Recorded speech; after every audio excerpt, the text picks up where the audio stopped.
국방부 조사본부가 해병대 고 최상병 순직 사고에 대해 다시 내린 결론은 관련자 8명 중 2명에게만 과실치사 혐의를 적용할 수 있다는 겁니다. 8명 모두 혐의를 적용해야 한다는 박정호 전 해병대 수사단장의 조사 내용과 정반대 결론입니다. 국방부 조사본부는 호우 피해 실종자 수색을 나선 고 최상병 소속 부대에 허리까지 입수하라고 직접 지시한 대대장 2명만 혐의 적용이 가능하다고 봤습니다. 하지만 실종자 수색 작전이란 사실을 뒤늦게 알린 임성근 해병대 1사단장과 안전대책을 검토하지 않은 여단장은 혐의 적용을 하지 않았습니다.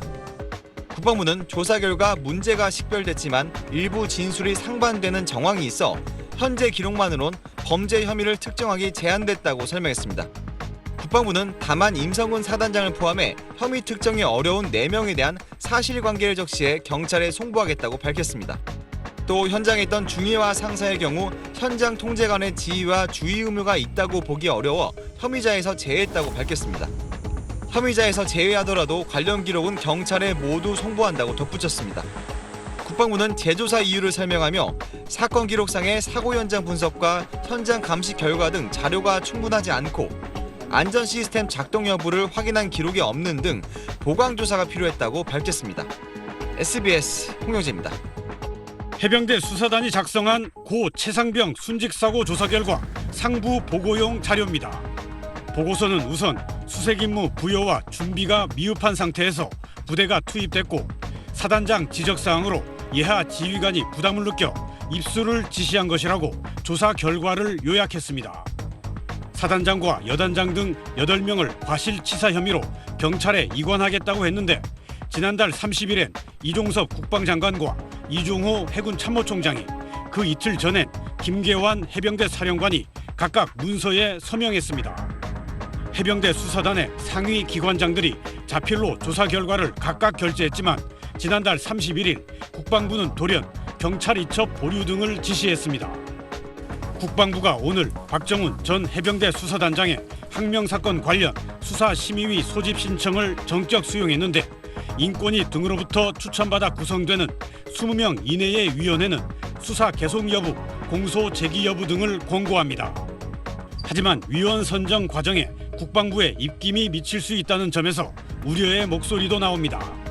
박대령 측은 자신에게 5차례나 전화를 걸어 혐의 삭제 등을 요구한 국방부 법무관리관이 관련 절차를 진행하고 있다며 법무관리관에 대한 직무수행 기피 신청을 냈습니다. 하지만 국방부는 법무관리관의 혐의 삭제 요구 등 주장을 부인하고 있습니다. 또 심의위원이 아닌 법무관리관에 대한 기피 절차는 없다는 입장인 것으로 전해졌습니다. SBS 김태훈입니다. 지난달 30일 해병대 수사단이 고 최수근 상병 순직 관련 조사 결과를 이종석 국방장관에게 보고하는 자리에는 정책실장, 군사보좌관, 대변인 등 장관 참모들이 동석했습니다. 관련 내용에 정통한 군 소식통이 이 자리에서 오간 대화 내용을 SBS에 자세히 전했습니다.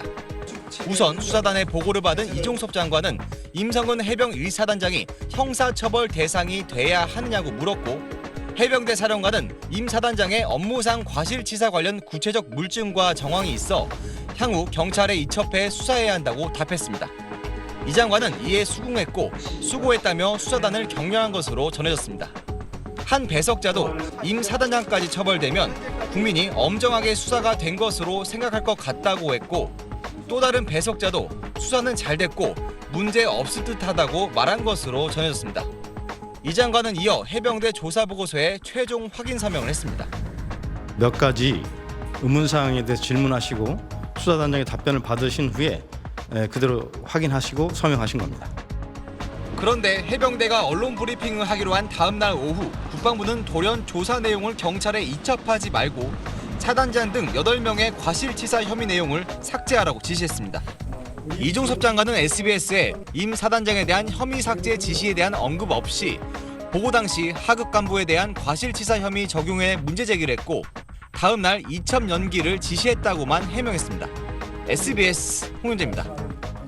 고 최수근 상병 순직 관련 국방부의 법무 검토는 해병대가 국방부 장관에게 조사 결과를 보고한 다음 날인 지난달 31일 오후에 있었습니다.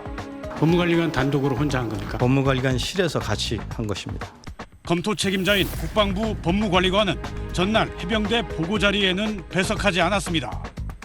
전하규 대변인은 SBS에 해병대 측이 전날 보고 후 조사 보고서를 가져가서 법무검토 당일 국방부에 조사 보고서는 없었다고 말했습니다. 보고도 듣지 않은 법무관리관실이 조사 보고서도 없이 법무검토를 한 겁니다. 결과는 조사 보고서의 경찰 이첩 보류와 대상자들에 대한 범죄 혐의 삭제였습니다. 그것이 범죄 혐의와 상당하고 직접적인 연관이 있는지 우리 법무는 따져봐야 된다는 것이고, 또 전하규 대변인은 법무검토 전에 언론 설명회 취소 지시가 해병대에 하달됐다고 밝혔습니다. 법무검토 전에 이미 해병대 조사 결과에 대한 군 내부 판단이 하루 전과 달라졌다는 점을 엿볼 수 있는 대목입니다. 해병대는 심사위원회를 열어 수사단장인 A대령이 지시사항을 이행하지 않은 건 중대한 군 기강 문란이라며 보직 해임을 의결했습니다. 국방부는 직할 조사본부에서 해병대 조사 기록을 전면 재검토하는 방안을 추진하고 있습니다. 범죄 혐의를 모두 삭제한 경찰 이첩 보고서가 재작성될 경우 수사 축소 논란은 불가피할 것으로 보입니다. SBS 김태훈입니다.